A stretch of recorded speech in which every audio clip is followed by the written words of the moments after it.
y cuando acabo de sancionar como rey de España la Constitución aprobada por las Cortes y ratificada por el pueblo español, quiero que mis palabras, breves y sencillas, sean ante todo de agradecimiento hacia los miembros y grupos de estas cámaras que han elaborado la norma fundamental por la que ha de regirse nuestra convivencia democrática.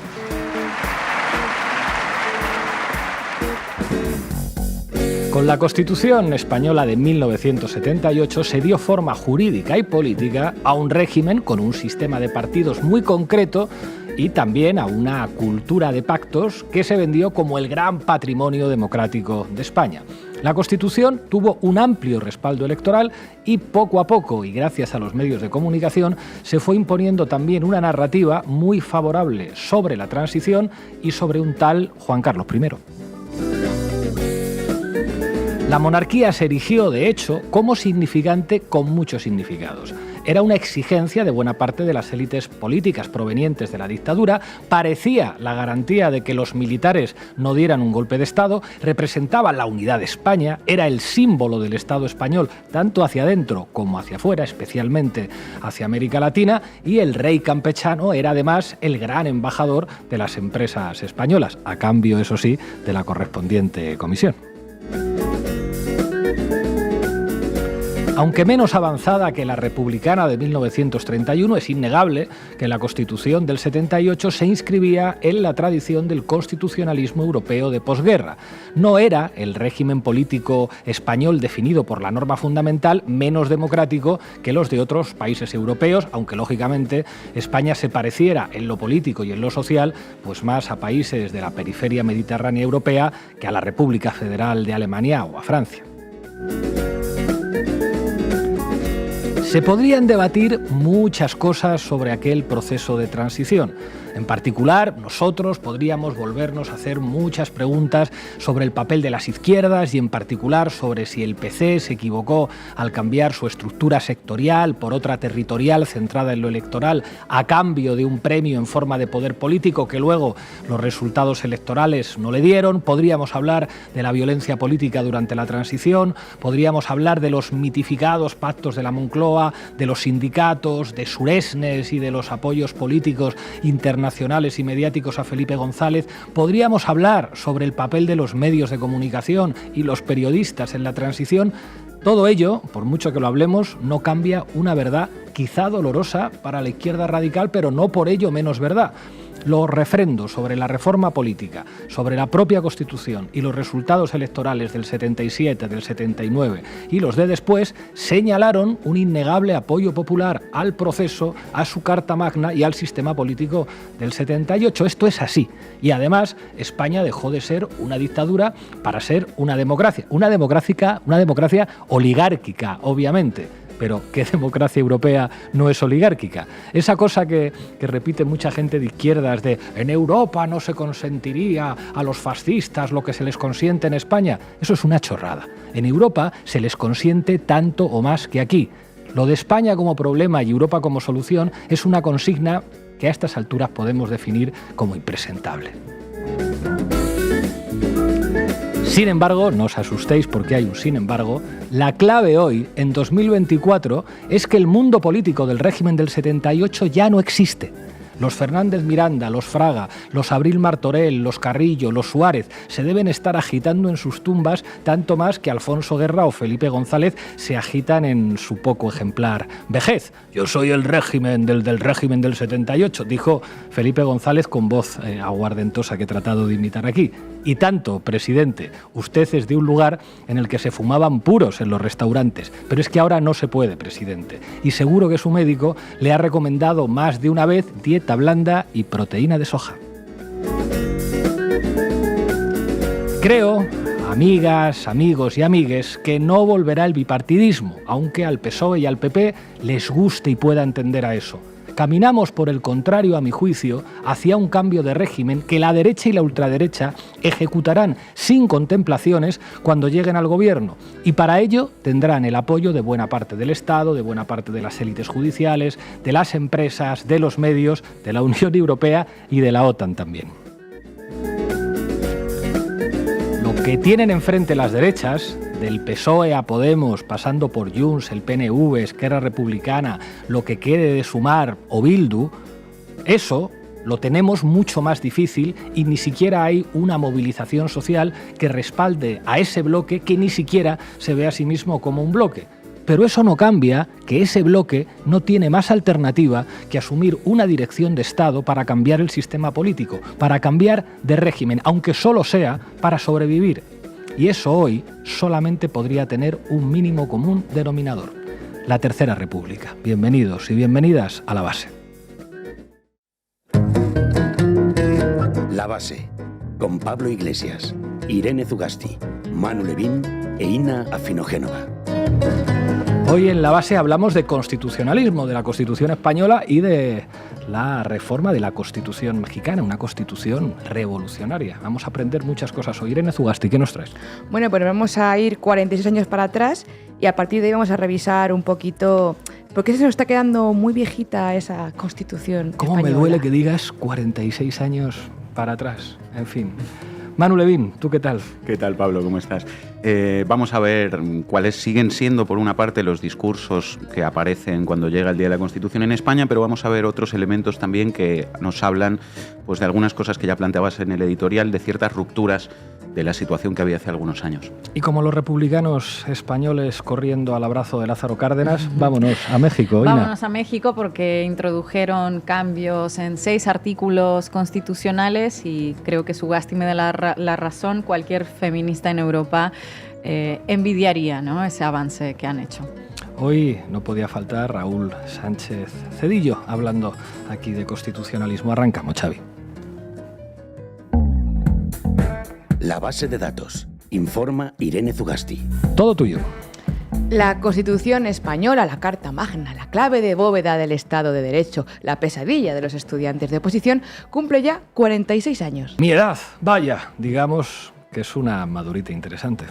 Eso es, Pablo. Lo que pasa que, a diferencia de ti, y te voy a hacer un cumplido para que luego nos metan caña en redes, la Constitución española ha envejecido regular. Bueno, regular no, ha envejecido fatal. Y eso que la de ahora es la Constitución más estable de la historia de España, que tampoco es decir mucho, dado el historial constituyente de nuestro país, con 7 constituciones aprobadas a lo largo de los últimos 200 y pico años. La penúltima, por cierto, la de 1931, fue la más progresista que ha tenido nuestro país y que en realidad nunca fue legalmente derogada. Fue el golpismo franquista el que lo hizo básicamente bajo un régimen que contravenía la legalidad y el derecho vigente. Bueno, la Constitución actual se ha modificado muy poquitas veces. La más flagrante, como señalaba hace poco Pablo Lorduy, durante la crisis económica en 2011, para garantizar la superioridad de los derechos de los acreedores frente a los de la ciudadanía, reformando el artículo 135 de la Constitución con agosticidad y alevosía en aquel verano. ¿Recuerdan? ¿Cómo olvidarlo, verdad? El hecho es que muchos conocemos su articulado precisamente por el uso que se ha hecho de algunos de sus elementos más punitivistas, sobre todo el 155, si recordáis, aquel a por ellos que Mariano Rajoy utilizó para hurtar la autonomía de Cataluña durante el proceso en 2017 y restaurar el orden constitucional. No les vamos a aburrir con toda esa matraca de los padres constituyentes de la norma y aquel referéndum, esa fiesta de la democracia. Ya saben, canciones de Harcha, Libertad sin ira, Saca el whisky, Cheli. Como dice Ina, hubo 7 ponentes, 7 varones, todos los papis de la Constitución, y faltó la representación del nacionalismo vasco, que llamó a la abstención en el referéndum del 6 de diciembre, el día de mañana, de 1978. Araba, Guipúzcoa, Lugo, Orense y Vizcaya, de hecho, tuvieron una cifra de votantes muy por debajo de la mitad del total de las personas con derecho a voto ese día, una curiosidad que pocos saben.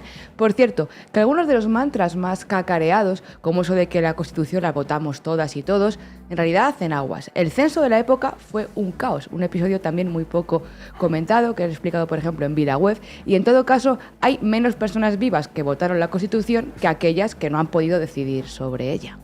Que, ojo, no es el mejor argumento porque todas las constituciones envejecen y tienen vocación de permanencia, pero que Isabel Díaz Ayuso, que también es de la Quinta Constitucional, de hecho Isabel Díaz Ayuso y yo nacimos el mismo día, en la misma ciudad y el mismo año, que diga que eso lo votamos todos, pues Isabel, tú y yo creo que no pudimos votar aquella Constitución y en todo caso los consensos de aquel sistema del 78 no están escritos en piedra, aunque a algunos les gustaría. Pero vamos, que la Constitución y sus supuestos consensos y ese relato de un pacto de caballeros que dejaron a un lado la ideología, las banderas, los enfrentamientos, bla, bla, bla, bla, hace tiempo que no se sostiene. Y no lo decimos solo nosotras, ¿eh? Lo dicen 2 de cada 3 españoles y españolas según una encuesta que hizo el año pasado por estas mismas fechas el diario El País. No es que El País hiciera unas grandes preguntas, no fuera a ser que se pusieran a cuestionar la Constitución y que aquello se le fuera un poco de las manos, pero sí que había algunos resultados interesantes en aquella encuesta, ¿verdad? Sí, Manu, por ejemplo, en lo relativo a su reforma, casi el 60% de los entrevistados consideraban que la propia Constitución es rígida y difícil de reformar y que debería poder ser modificada con más flexibilidad. En la derecha, sin embargo, era mayoría las personas que preferían la carta así, pues blindadita, atada y bien atada. Los votantes del PSOE en esa encuesta se manifestaban muy mayoritariamente a favor de una reforma ligera, en torno al 58% de ellos. Así una cosita cosmética, un poquito de botox y ya para la Constitución. Y los de la izquierda abogaban en mayor grado por una reforma profunda. Y 1 de cada 4 votantes de opciones nacionalistas, vascas, catalanas o gallegas, optaba no por la reforma, sino por confeccionar una nueva Constitución. Otro dato interesante es que el mayor inmovilismo estaba entre los encuestados que eran votantes del bipartidismo, de PP y PSOE. Eso es, ambos perfiles coincidían y consideraban que la Constitución ha cumplido con sus objetivos fundamentales, que según interpretaba El País, eran la protección de los derechos ciudadanos, la regulación del funcionamiento de la democracia, y es nada, y la organización territorial. Bueno, pues resulta que con esa pregunta los votantes del PP-PSOE se mostraban en general satisfechos con el desempeño constitucional en estas materias, mientras que la izquierda y los nacionalismos vascos y catalanes de nuevo eran mucho más críticos con el hecho de que se hubieran cumplido o no esos objetivos. Y luego está, claro, la corona, pero no creo yo, ¿verdad?, que El País preguntase en una encuesta propia sobre la opción de una república en España. Crees bien, Manu, crees bien. De lo que sí se debió preguntar El País era sobre la supresión de la preferencia masculina en la línea sucesoria de la corona, que recae, recordemos, en los herederos de don Juan Carlos de Borbón, el único nombre propio que aparece en una constitución en española. Casi un 60% de los encuestados del País estaba a favor de reformar ese artículo machista, que de hecho entra en contradicción con la supuesta igualdad formal y real que propugna la Carta Magna. Pero cuidado, que esta modificación feminismo de ese que le gusta a Carmen Calvo y a Ana Patricia Botín, ese de moqueta y reverencia, seguro que podría concitar acuerdos de esos que tanto le gustan al viejo bipartidismo, y veamos antes reformada la Carta Magna en este título que en otras cuestiones como los derechos fundamentales. Y entonces, ya sabéis, you have been PSOE again. Sería una jugada monárquica muy marca PSOE. Si recuerdan que el Centro de Investigaciones Sociológicas, el CIS, no pregunta sobre monarquía o república desde hace casi 10 años. La última vez que el CIS incluyó este dato fue en abril de 2015, hace casi una década. Fue la primera y única vez que hizo esta consulta con Felipe VI como monarca, quien suspendió con un 4,34 sobre 10 de valoración ciudadana. A partir de ese momento la consulta desapareció, por lo que sea. Por lo que sea. Sin embargo, periódicamente sí que se hacen otros sondeos de este tipo y el resultado sigue repitiéndose y huele a república. Según Electomanía, en sus últimos paneles desde el año pasado, desde el pasado verano, el republicanismo supera a la monarquía en alrededor de unos 10 puntos. Por cierto, que el próximo 15 de junio se convoca una nueva marcha republicana en Madrid tras el éxito de la celebrada el pasado verano, coincidiendo con los 10 años de coronación de Felipe VI y con el exilio dorado y subvencionado de Juan Carlos de Borbón en Abu Dhabi. Ahí está, con el botín. Pero precisamente eso que comentaba Pablo sobre modificar otras cuestiones, no solo aspectos cosméticos de la corona, es un elemento muy interesante en el debate abierto sobre para qué sirve y para qué no sirve la Constitución española. Eso es, porque nuestra Constitución optó en su día por proteger en mayor grado unos derechos que otros. Es decir, que no todos los derechos se garantizan del mismo modo ni se defienden igual y, por tanto, bueno, pues no vale lo mismo.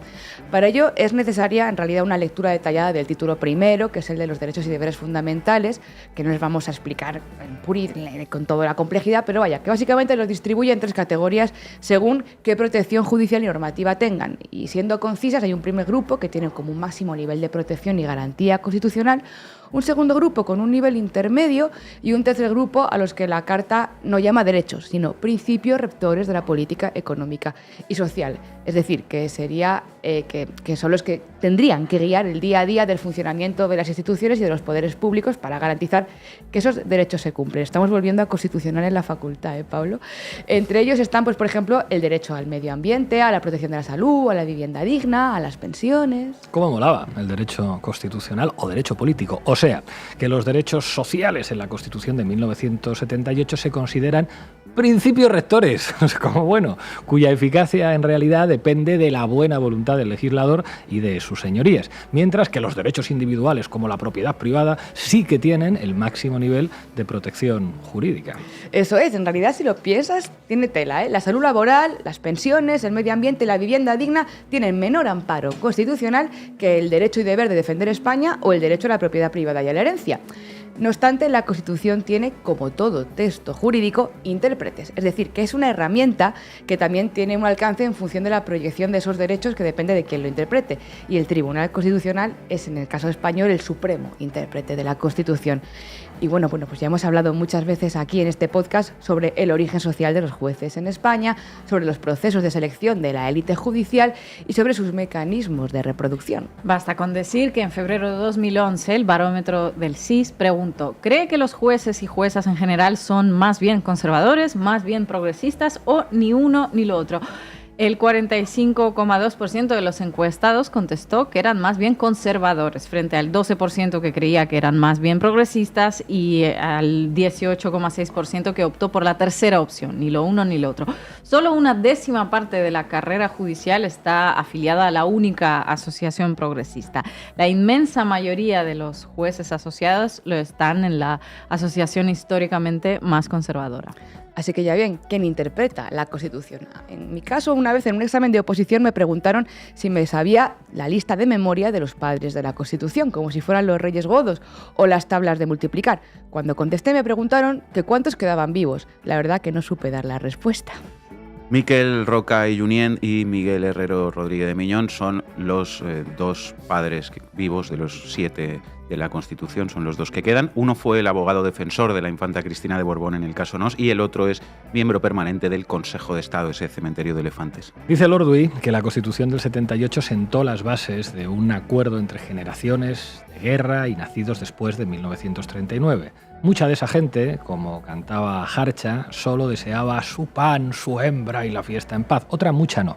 Otra mucha siguió peleando derechos y libertades, aunque no cupieran dentro de esa Carta Magna o de las cabezas de sus padres y de sus intérpretes. Pero ese acuerdo, esas bases, ese consenso, que nunca fue tal, hace tiempo que ha saltado por los aires. Y si hoy no se dan las condiciones para construir un nuevo consenso y cambiar de bases, es porque la energía de cambio que surgió para abrir un proceso constituyente, se ha intentado enterrar con bulos, con guerra sucia y con placas.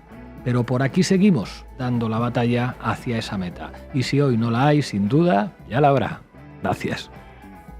La reforma de la Constitución que quebró la soberanía popular en nuestro país, la reforma del artículo 135, no fue sometida a criterio de la soberanía popular. El pueblo no pudo opinar que ahora, el 15 de octubre, tengamos que llevar nuestros presupuestos a Europa y que tengamos que decir que antes de pagar la sanidad, que antes de pagar la educación, que antes de pagar las prestaciones sociales, le tenemos que pagar a los especuladores financieros y tenemos un problema con la deuda.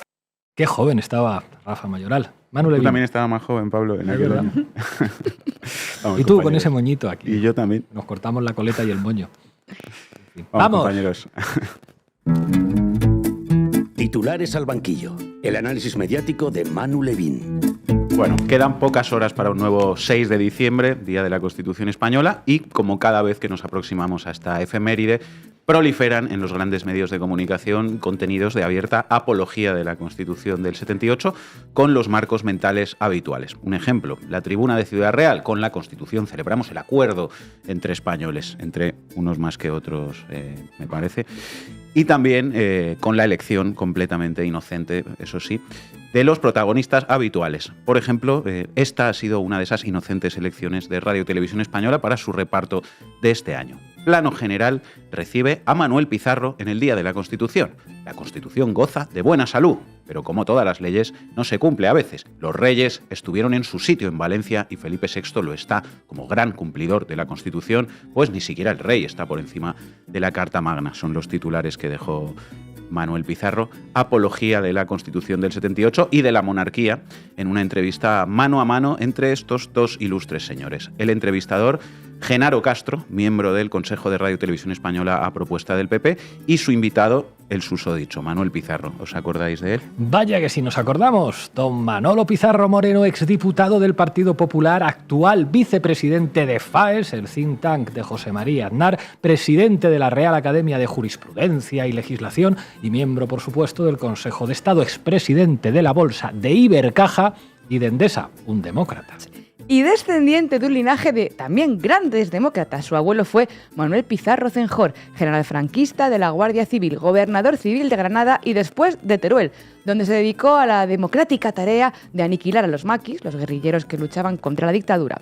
Y su padre, Manuel Pizarro Indart, fue procurador en Cortes en Teruel a finales de los 60, en pleno franquismo, y de hecho fue uno de los 19 procuradores que votaron no a la designación de Juan Carlos I como sucesor de Franco en la jefatura del Estado. Vamos, sector duro de la ultraderecha franquista española. De hecho, fue presidente de la Hermandad de la División Azul de Teruel. Una estirpe de angelitos y de grandes demócratas, efectivamente. Bueno, pues ahí tenemos al tipo de perfil y a los valores y a las dimensiones concretas de nuestra historia con las que un año más se pretende vincular el constitucionalismo en este país en los medios de comunicación. Bueno, no hay más que ver el desfile de cada año por el Día de la Constitución Española. Guardias civiles, militares, el rey. Uh-huh.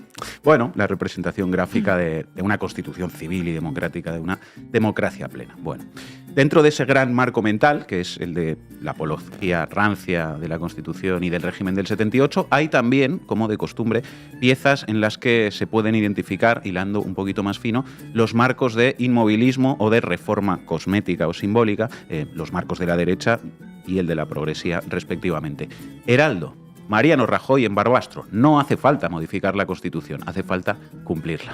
En fin, tiene guasa que sea precisamente Mariano Rajoy el que hable de que lo que hace falta es cumplir la Constitución, cuando su partido, por citar solo un ejemplo, se ha tirado 5 años secuestrando al Consejo General del Poder Judicial por no hablar, bueno, pues del derecho a la vivienda, por ejemplo, o de los derechos sociales. Lo comentabas antes.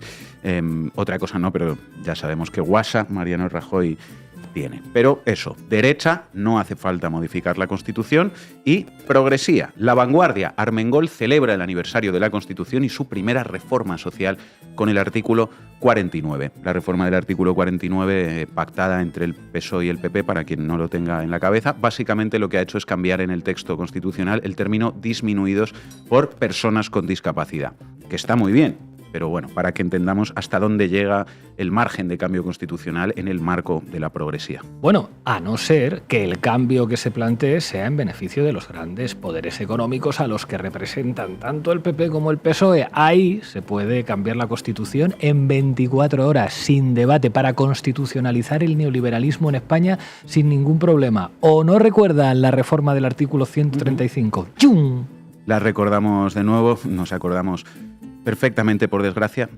Bueno, hasta aquí lo habitual de todos los años, apología general y después matices entre la derecha, inmovilismo, y la progresía, cambio cosmético, y que siempre han operado esos matices como complementarios, en realidad en buena lógica bipartidista, pero os cuento que este año van apareciendo también contenidos que hablan de esas ciertas rupturas que planteábamos desde el editorial. Primera señal que os traigo, el HuffPost. Vox se suma a los independentistas y nacionalistas y no acudirá al Día de la Constitución. Millán señala que el acto es una hipocresía patrocinada y protagonizada por quienes se dedican a pisotearla. Vox ha renunciado nuevamente a celebrar el Día de la Constitución en el Congreso el próximo 6 de diciembre por entender que es una hipocresía que legitima a los socialistas, a quienes señalan como los principales responsables de romper la unidad nacional y la Carta Magna. Ok, segunda señal, seguramente más importante. Ayuso, del Partido Popular, básicamente en esta misma línea que resumía el HuffPost en referencia a Vox. El Confidencial, Ayuso ensalza la Constitución frente a totalitarios. No se puede gobernar a cualquier precio. El acto por la Carta Magna en Madrid ha tenido un marcado trasfondo político con la presencia del socialista Francisco Vázquez, muy crítico con Pedro Sánchez, y del padre de una alumna acosada por el independentismo. Ayuso usa los actos del Día de la Constitución para golpear al sanchismo, al que sitúa como enemigo de la Carta Magna, muy significativo. Sánchez, enemigo de la Constitución, y Madrid como aldea gala constitucionalista, que es algo bastante circunscrito esto también a los últimos años. Madrid, insistió Ayuso, dice el Confidencial, actuará como un contrapoder para defender la Constitución. Aquí estará siempre Madrid para asegurarse de que España siga siendo España, abierta a quien nos necesite, al servicio de nuestra Constitución y de todos los españoles, vivan donde vivan, subrayó Ayuso. Lo mismo en ABC, titular, Ayuso avisa a los enemigos de la Constitución. Madrid estará siempre aquí para que España siga siendo España. La presidenta de la Comunidad de Madrid reivindica la plena vigencia de la Carta Magna en un acto tenso por el choque institucional con el gobierno de Sánchez. Esa es la apuesta de al menos un sector del PP, el ayusismo, para situar al PSOE, a lo que llaman sanchismo, en el campo de los enemigos de la Constitución y de España. Eso sí, representa una novedad con respecto a lo que veíamos hace algunos años en nuestro país. Es el resultado de un cambio que es muy sustancial, que es cualitativo, en el sistema de partidos y en la dinámica política de este país, toda vez que a día de hoy solamente existen dos caminos de gobernabilidad: o el PP con la ultraderecha o el PSOE con la izquierda y con los independentistas. Esto es lo que hay. Y ese choque institucional, que señala, como dices, elementos que no solo son tácticos o discursivos, sino que son de fondo, que afectan a la configuración política de este país, pues en primer plano están este año en los grandes diarios de ámbito estatal. Dos ejemplos que os traigo. ABC, la fiesta de la Constitución deriva en otro duelo a garrotazos entre el gobierno de Sánchez y Ayuso. Duelo a garrotazos, el mítico cuadro de Goya, que en el imaginario cultural se asocia justamente a lo contrario del consenso y la unión entre españoles que veíamos en los primeros titulares y que siempre ha sido, como decíamos, el relato oficial sobre la Constitución del 78. Efectivamente, es el marco opuesto a ese, ¿no? Duelo a garrotazos, las dos Españas, ¿no? Pues eso está hoy en el ABC. Y El País, titular, la conmemoración de la Constitución certifica la ruptura total entre el gobierno de Sánchez y el de Ayuso. Texto del País, también va de cuadros la cosa. Las manos unidas de dos niñas pintadas por Sorolla sirven de telón de fondo para escenificar la ruptura total entre el gobierno de España y el de Madrid. Pasa este miércoles en la Galería de las Colecciones Reales, donde el delegado del Ejecutivo Central, Francisco Martín, organiza un homenaje a la Constitución alternativo al convocado la víspera por la presidenta regional Isabel Díaz Ayuso, ya que en ese, por primera vez, se impidió hablar al representante del Estado. Nadie oculta el enfrentamiento. Suenan huecas las ofertas de diálogo. Tras 5 años de choque entre las dos administraciones, parece haberse alcanzado el punto de no retorno. Así lo resumen el ministro Ángel Víctor Torres del PSOE. Lamento el choque institucional, pedimos a la presidenta que rectifique, tenemos diferencias, muchas, no es aceptable que no se le dé la palabra al gobierno de España. Y, por su parte, el alcalde José Luis Martínez Almeida, del PP. Es la primera vez, dijo Almeida, que hay un acto del gobierno de la nación que pretende competir con el acto de la comunidad.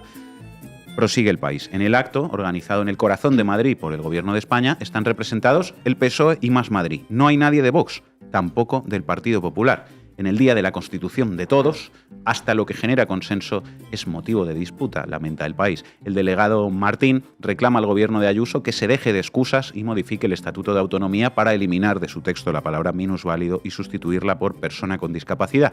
Como ese proyecto está recogido en la hoja de ruta del PP, debería ser fácil, dice El País, que las dos partes celebraran haberse puesto de acuerdo, pero ya se sabe que no será así. El equipo de Ayuso ha renunciado a su proyecto con la excusa de que la modificación del Estatuto tendría que aprobarse en el Congreso, donde Sánchez y sus aliados, defienden en el PP, podrían aprovechar para introducir otros cambios. Una elucubración que explica que todo vale ya para alimentar el enfrentamiento, concluye El País, entre Ayuso y Sánchez. Es muy interesante la lectura de estas piezas del ABC y del País, quizá los dos periódicos centrales de lo que habría sido el bipartidismo español, quizá junto al Mundo, para entender la dinámica política en la que nos encontramos. Porque efectivamente hablan de ciertas rupturas que no son solamente ya, digamos, rupturas por las periferias, los independentistas, la izquierda, la ultraderecha, sino que son rupturas por el centro del sistema político. Se acabó el régimen del 78, presidente González. Gracias, Manu.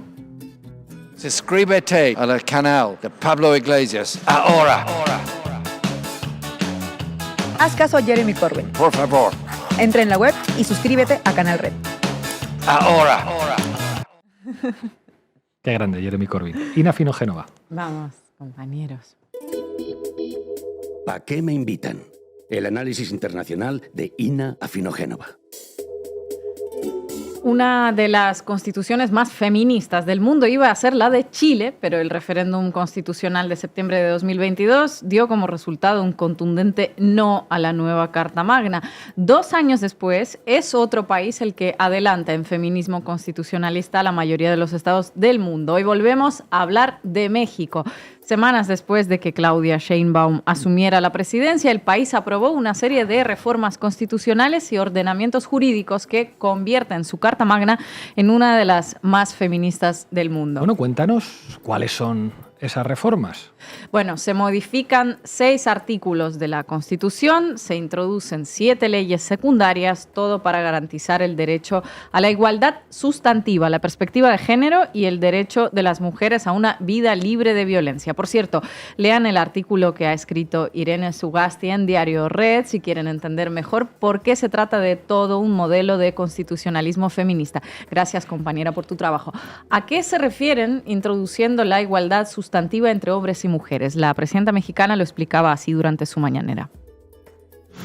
Entonces, en el artículo 4 se incorpora derecho a la igualdad sustantiva, que tiene que ver no solamente la igualdad de las mujeres y hombres frente a la ley, sino que además todas las leyes y todas las disposiciones en nuestro país tienen que considerar las particularidades de las mujeres y sus derechos humanos. A eso se refiere la igualdad sustantiva y queremos que quede en el artículo 4. Como decía Zugasti en su artículo en Diario Red, introduciendo la paridad sustantiva en el artículo 4, la reconocen de una forma mucho más explícita que, por ejemplo, la Constitución española. Efectivamente, la Constitución española menciona la igualdad formal y la real, pero lo hace en un mismo texto que establece también la preeminencia del varón sobre la mujer en la sucesión a la corona borbónica, por si no fuera ya suficientemente retrógrado tener una monarquía, ¿no? Eso es. Otro cambio constitucional se refiere a las instituciones y a la administración pública. Se les obliga por ley a ajustar sus políticas a la perspectiva de género y además garantizar la paridad, que haya la misma cantidad de puestos para mujeres que para hombres. En el artículo 21 se dispone de manera particular que las instituciones de seguridad pública ajustarán sus actuaciones a la perspectiva de género. La misma previsión se establece en el artículo 116 para la Procuración de Justicia. Es decir, en seguridad y procuración de justicia tiene que establecerse la perspectiva de género en todas sus disposiciones. Y en el artículo 41 se establece la obligatoriedad de la paridad de género en la administración pública federal y estatal, es decir, que haya gabinetes paritarios. Quedará establecido en la Constitución. El artículo 4 establece el derecho de las mujeres a vivir una vida libre de violencias, uno de los puntos clave de esta Carta Magna. Y no solo eso, introducen los deberes reforzados del Estado en la protección de las mujeres, adolescentes, niñas y niños. Es decir, en palabras de la presidenta mexicana, no solamente se va a aplicar esa ley, sino que se tomarán en cuenta las particularidades por la discriminación que vivimos las mujeres. Otra cosa importante que no estaba en la Carta Magna y a partir de estas reformas va a formar parte de la misma es la obligación de crear fiscalías especializadas que investiguen delitos relacionados con la violencia de género. En España, la derecha judicial niega la importancia de formar a funcionarios del Poder Judicial en materia de violencia sexual. Luego nos salen los jueces Velasco de debajo de las piedras a decirnos que ¿qué les vamos a explicar nosotras? Cajeras de supermercado. Todo un caballero de los de antes, del siglo XI concretamente. Pero resulta que una estructura jurídica y administrativa que preste atención a las víctimas de violencia es más eficaz. Y no solo lo decimos nosotras, sino que está demostrado científicamente. Citabas en tu artículo precisamente el reciente estudio del Journal of Public Economics, elaborado durante 5 años por un grupo de economistas que demostró que un juzgado que se especialice en violencias machistas eleva el nivel de denuncias un 28%. Claro, porque unas fiscalías especializadas en temas de género lo que combaten es la infradenuncia, además de acelerar bastante los procesos en que comparado con una fiscalía normal que puede llevar años sin la debida atención a las víctimas. La Constitución mexicana también exigirá perspectiva de género en el ejercicio de la justicia y la seguridad pública. Y hay que tener muy en cuenta que estamos hablando de un país donde más de 3.000 mujeres son asesinadas al año. O sea, se cometen más de 10 feminicidios al día.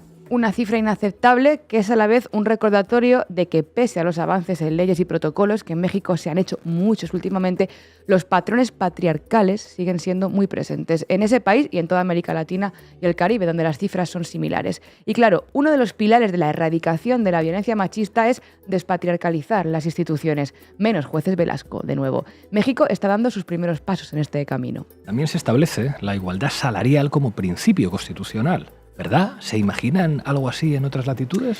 Igual trabajo, igual salario, dijo Claudia Sheinbaum al presentar la iniciativa, algo que debería ser una norma desde hace años, pero oh, sorpresa, no lo es en ningún lado del mundo. El artículo 123 especifica ahora de manera expresa que en las leyes del trabajo se establezcan medidas para erradicar la brecha salarial entre hombres y mujeres. Ayer, por cierto, se anunció un histórico incremento del 12% al salario mínimo mensual para el año 2025. Lo que buscan es que en este nuevo sexenio el salario mínimo alcance para 2,5 canastas básicas. Un dato que hay que leer junto con otro, que en el sexenio anterior, el de López Obrador, el salario mínimo aumentó más del 100% en términos reales, como no había ocurrido en los 40 años anteriores. Como para que después The Economist haga malabares explicando la victoria de Sheinbaum por la naturaleza de la democracia mexicana, que califica como híbrida. Hay que joderse. Se ve que en el resto de las democracias sí que son estupendas. Aparte que híbridos, utilizarlo como democracia mestiza, es que es terrible. Y volviendo a los cambios constitucionales, como les contábamos, la reforma de Sheinbaum tiene una mirada bastante más interseccional que la que proponen pues, por aquí las políticas de paridad, de traje y tacón, de consejos de administración, esas a las que nos tiene acostumbradas el feminismo liberal occidental y el feminismo clásico es al que le sobran consonantes. Al incluir estas modificaciones en la Constitución, se reconoce la desigualdad histórica estructural y ese reconocimiento es visto como un punto de partida para todo el resto de esas modificaciones. Además de todas estas reformas, se planteó elaborar medidas de protección para las mujeres en materia de violencia digital. Muchas conocemos el daño que pueden hacer acosadores anónimos o manipuladores con carné de periodista si se ponen con ello, y muchas agradeceríamos algún tipo de protección. Pues sí. Y otra cuestión importante son las cartillas de derechos de las mujeres, ¿no? Adelante, Xavi. Queremos repartir una cartilla de derechos de las mujeres a todas las mujeres mexicanas. De hecho, debería ser también a los hombres, porque hombres y mujeres tenemos que conocer los derechos de las mujeres, los derechos humanos de las mujeres. Pero lamentablemente a veces una mujer que vive violencias no sabe que está viviendo violencias. O una mujer que gana menos que un hombre cuando realiza el mismo trabajo, no sabe que su derecho es percibir el mismo salario. Entonces lo que queremos es que todas las mujeres mexicanas tengan su cartilla, que digan, estos son mis derechos. Y si no se cumplen, ¿a dónde tengo que dirigirme para que se puedan cumplir? Además de una red de mujeres que vamos a hacer para protegernos las mujeres en esto que llamamos cuidadoras de la patria. Pues lo habéis oído, un documento que proporcionará información sobre los derechos de las mujeres a hombres y mujeres. A partir del año que viene se repartirán millones de ejemplares de esas cartillas en todos los estados mexicanos, en todas las comunidades indígenas, y también serán traducidas a lenguas indígenas. México aprobó una reforma con la que muchos en Europa solo podríamos soñar. Como decía Zugasti, una lección más desde el sur global para el primer mundo, aunque todavía queda, lógicamente, un largo camino que recorrer. Muchas gracias, compañera. Las mujeres ya estamos en la Constitución. Nuestros derechos están garantizados en la Constitución política de los Estados Unidos mexicanos. Hay un reconocimiento de la desigualdad histórica, de tal manera que no solo es el acceso a la educación, a la salud, a todos los derechos, sino también un reconocimiento de esa desigualdad histórica y que por lo tanto tiene que ser abiertos todos los espacios para poder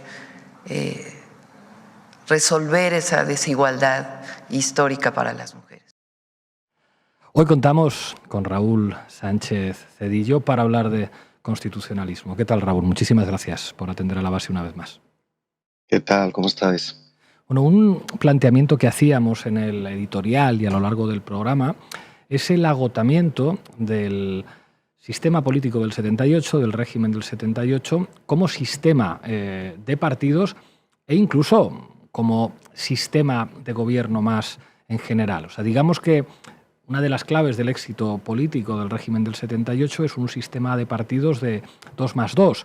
Por una parte, un partido de centro-izquierda y un partido de centro-derecha, básicamente de acuerdo en los consensos fundamentales de Estado, pertenencia a la OTAN, tipo de incorporación a la Unión Europea, líneas generales de la política económica, con dos partidos alfa del subsistema político vasco y el subsistema político catalán, PNV y Convergencia y Unió, que sirven eventualmente de bisagra y que se incorporan a los consensos de Estado, con una izquierda parlamentaria irrelevante por las mayorías que se dan en el Parlamento y con ETA, de alguna manera, haciendo de pegamento de todo lo demás. Claro, ese mundo ya no existe y la hipótesis que planteábamos es que va a terminar habiendo un cambio de régimen que la derecha tiene clarísimo que va a llevar a cabo con la ultraderecha, con sus operadores judiciales, empresariales y con apoyo de la Unión Europea y de la OTAN, y que, sin embargo, lo que hay enfrente, digamos, ese espacio tan abigarrado donde está el PSOE, donde están los indepes, donde está la izquierda,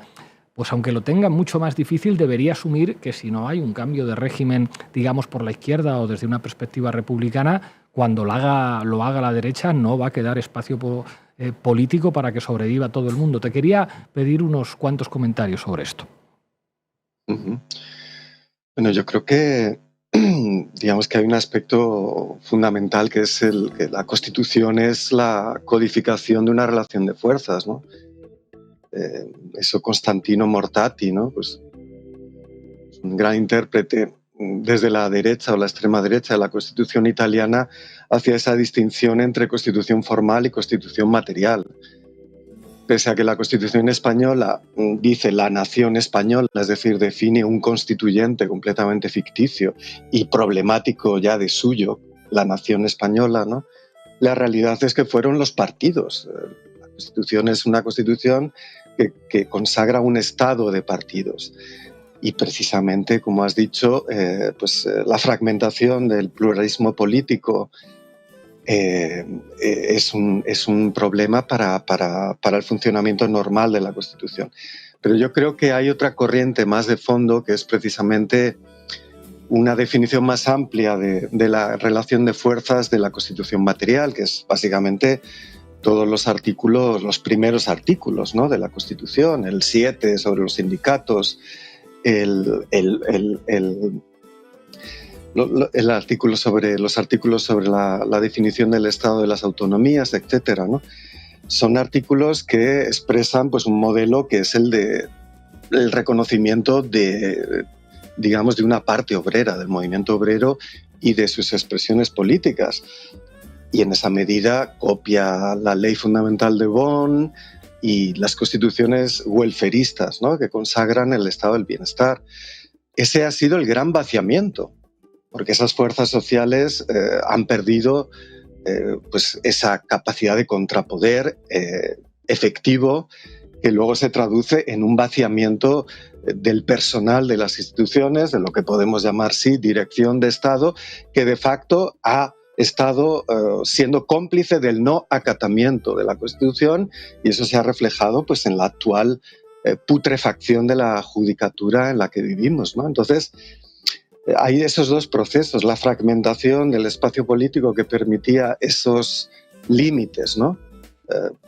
Desde el punto de vista de la involución, como los límites, obviamente, de la violación fundamentalmente de la integridad territorial, de la impunidad sustancial de la oligarquía económica y fundamentalmente de la propiedad, porque es una constitución de la propiedad que consagra la propiedad privada, declara que tiene que tener función social, pero sin establecer mecanismos vinculantes y efectivos de esa dimensión social. Ese proceso, esos sujetos han desaparecido. Lo que hemos visto precisamente era que el 2011 fue la gran oportunidad de renovar la Constitución. ¿Cómo respondió ese estado de partidos viejo? Pues con el artículo 135, nada menos, y con la ley Mordaza. Y ahí, en esa no respuesta y en esa complicidad sustancial del Partido Socialista, que es de lo que estamos hablando, se produce ese vaciamiento sustancial, ¿no?, de las dimensiones materiales de la Constitución, que hace que de facto ya, para mí esto me parece clarísimo, sobre todo desde octubre del 2017, y sobre todo con la campaña de aniquilación de Podemos o de Unidas Podemos con respecto a su capacidad y a su legitimidad para ser gobierno, a mí me parece que ese proceso ya lleva 6 o 7 años. Es decir, ya estamos en esa involución. El problema es cuáles son las alternativas, como has dicho, ¿no? Si una especie de carcasa en la que la excepción predomina y en la que el guardián de la Constitución, que es el problema fundamental, que es aquí el Tribunal Constitucional y no el monarca. Sabemos que el Tribunal Constitucional ha legitimado sistemáticamente desde la sentencia del Estatut todos los elementos reaccionarios de no renovación, o bien esa carcasa vacía directamente se modificará en un sentido, pues por ejemplo, en el que plantea Vox, ¿no?, que obviamente quiere modificar los títulos sobre el estado de las autonomías, sobre el papel de los sindicatos, etcétera, etcétera, ¿no? Yo creo que ese es el proceso que no solo, como has dicho muy bien al principio, no solo está España, sino que es un devenir del constitucionalismo europeo, porque el vaciamiento fundamental es el proceso neoliberal, el proceso de impunidad absoluta del capital y de la propiedad, que es un proceso europeo. La delegación de soberanía a la Unión Europea ha hecho que esos procesos vengan no mediante un conflicto y una discusión civil, sino mediante directivas y reglamentos, que esa es la gran astucia de la burguesía europea, ¿no? Y ahora nos vemos cuando la compensación social de esas políticas neoliberales ha desaparecido por completo, sobre todo con el régimen de guerra, vemos que esas son las alternativas del constitucionalismo europeo, no solo del español. Cedillo, muchísimas gracias una vez más por tu análisis. Hasta pronto. Hasta pronto, gracias a vosotros. Llegamos al final del programa y empieza este puente de la Constitución, así que os vamos a dejar con buen humor con un temazo de Lehendakaris muertos, Centro Comercial.